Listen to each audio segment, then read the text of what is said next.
Hello, in this video I will show you how to buy crypto on Coinbase wallet. Now it's a very easy process.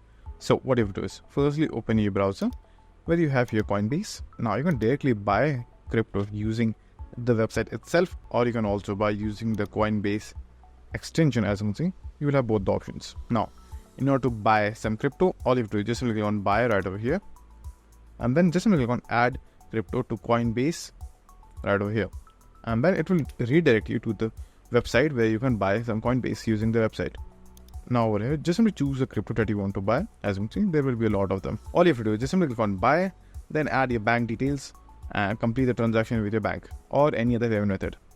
Now this is the first option. Now the second option is if you click on transfer from another wallet. So let's say, for example, if you have some amount of crypto on your Binance account, let's transfer all of the crypto into your Coinbase account by using this option right over here. Depending on what type of crypto you have, just simply copy the address. Like for example, you will have your Ethereum address, Solana address, Bitcoin, Dogecoin, and all the other coins that you have. Just simply copy the address and complete the transfer from your Binance account or whichever other platform account you have. So that's it.